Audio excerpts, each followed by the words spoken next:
Baik, kita lanjutkan kembali. Saya perbesar dulu. Nah, ini adalah nilai R square-nya. Ya. Nah, ini tulisannya R square-nya 0,696. Ya. Dikatakan ada multiko tadi jika R square-nya tinggi tetapi banyak yang tidak signifikan, ya. Jadi nanti lihat R square-nya di sini di bagian model summary. Nah, di sini ada R square. Nanti setelah dilihat ini bandingkan dengan nilai signifikansi dari masing-masing variabel bebasnya.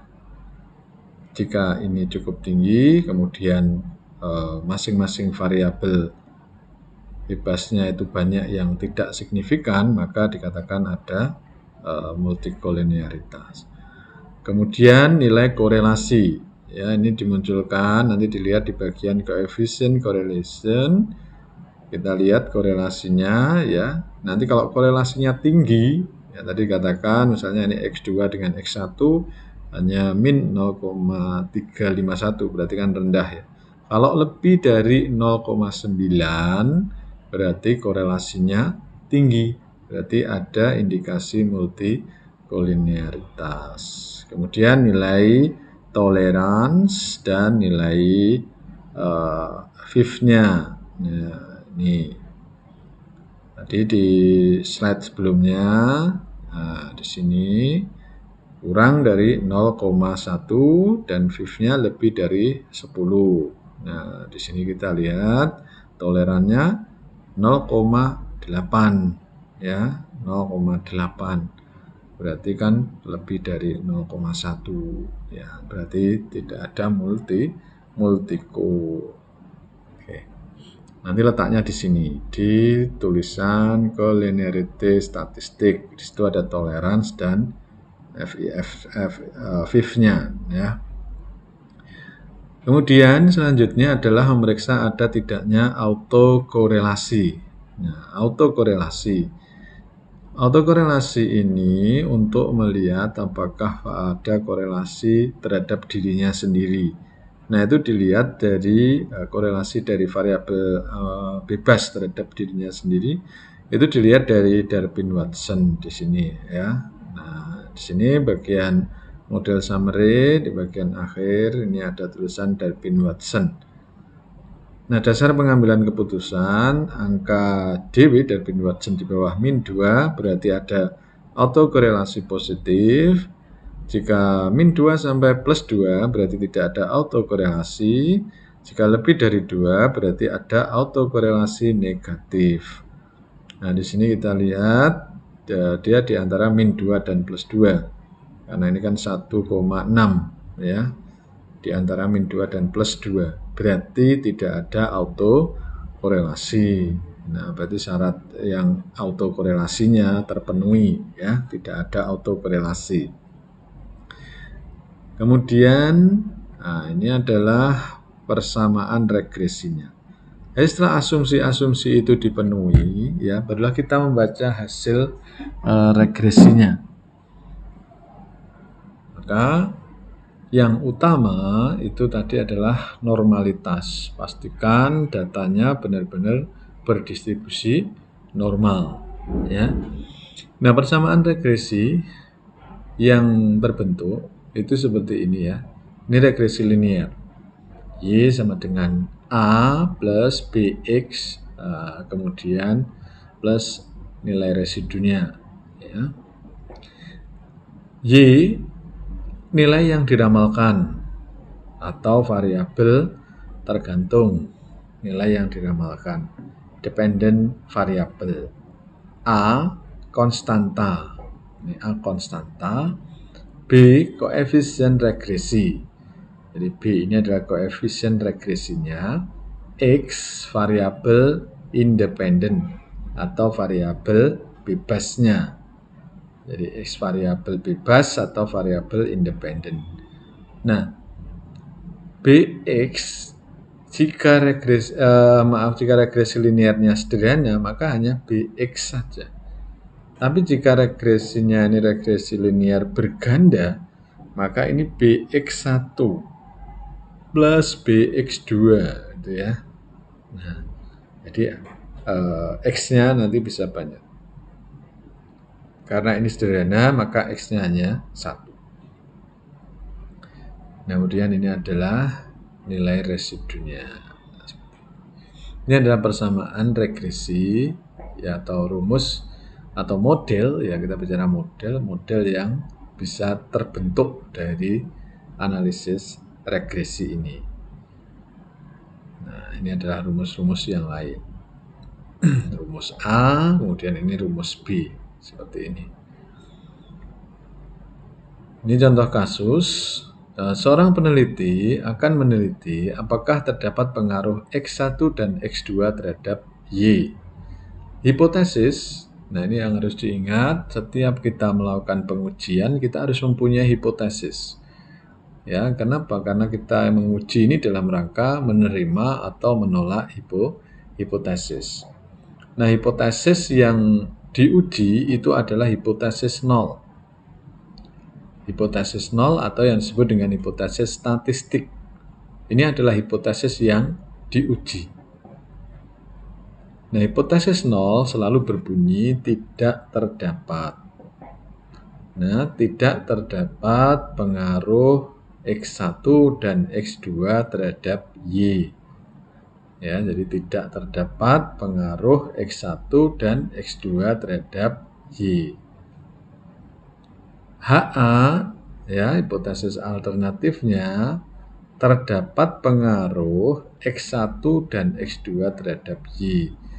Hipotesis alternatif ini adalah hipotesis penelitian, hipotesis kita, hipotesis yang menjawab pertanyaan penelitian, hipotesis yang kita tuliskan di dalam proposal atau di dalam laporan penelitian kita.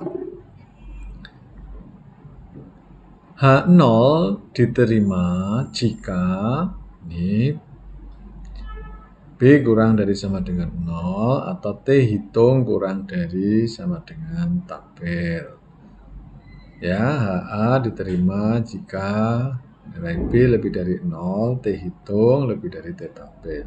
Atau karena kita menggunakan SPSS, ya kita bisa langsung melihat nilai P-value-nya atau signifikansinya. Jika signifikansinya itu lebih dari alfa, berarti H0 diterima. Jika kurang dari alfa, berarti H0 ditolak. Ya. Nah, ini adalah output, contoh output SPSS. Ya, akan ditampilkan yang pertama adalah informasi tentang variabel yang kita masukkan. Ini adalah variabel yang dimasukkan. Ya, ada X2, X1. Kemudian variabel yang dikeluarkan kosong. Metodenya enter. Dependent variabelnya adalah Y. Nah, jadi pada bagian ini adalah informasi mengenai metode dan variabel yang diuji. Nah, kemudian R² di sini, ya, R² nilainya sebesar 0,696. Artinya variasi Y atau variasi dari variabel Y bisa dijelaskan oleh variasi variabel X1 dan X2 sebesar 69,6%. Ya. Jadi variasi dari nilai Y itu dijelaskan oleh perubahan dari variabel atau variasi variabel X1 dan X2 sebesar 69,6%. Sedangkan sisanya itu dijelaskan oleh variabel-variabel yang tidak kita lakukan penelitian. Jadi ini R² untuk menunjukkan besarnya kemampuan model dalam menjelaskan perubahan dari variabel Y-nya. Kemudian ada P-value, ya ini ya, P-value di bagian uji ANOVA. Nah, ini uji signifikasi simultan namanya. Ya, ini uji signifikasi simultan artinya ketika X1 di sini dikasih simultan seperti ini ya. Dependent variabelnya adalah Y, prediktornya ada konstanta X2 dan X1. Dan ini secara bersama-sama diolah untuk mempengaruhi variabel Y, itu namanya simultan. Menggunakan uji F, ya, di sini uji F. Nah, kita membacanya dilihat dari signifikasinya atau p-value-nya. P-value-nya sama dengan 0,000. Nah, ini berarti model regresi ya mampu memprediksi variabel Y. Artinya konstanta X2 dan X1 itu secara bersama-sama bisa digunakan untuk memprediksi variabel Y. Ya. Jadi secara bersama-sama itu bisa digunakan untuk memprediksi variabel Y-nya. Nah, ini berarti X konstanta, X2 dan X1 masuk ke dalam model. Nah, ini adalah penjelasan untuk uji F-nya. Nah, kemudian untuk parameternya dilihat pada bagian ini. Ya, bagian ada tulisannya koefisien. Di sini akan muncul pertama adalah model, ya, model 1. Variabelnya terdiri dari 3 variabel, ada konstanta, ya, X1 dan X2. Dependent variabelnya adalah Y. Ini dependent variabelnya adalah Y. Nah, di sini kita melihat pada bagian ini adalah nilai betanya. Untuk konstanta, nilai konstantanya sebesar 11,123. Untuk X1, nilai koefisien determinannya sebesar 0,562. X2 0,515. Nah, ini di sini pada bagian ini adalah signifikansinya. Ya, ternyata X1 dan X2 sangat signifikan ya, mempengaruhi dari variabel Y-nya secara individual. Nah, kita masukkan nilai-nilai ini ke dalam model ya. Konstanta 11,123 plus 0,562 X1 plus 0,515 X2. Nah, inilah model yang terbentuk. Dari model inilah kemudian kita bisa menghitung atau memperkirakan perubahan pada variabel Y ketika variabel X1 maupun X2 ini mengalami perubahan. Ya.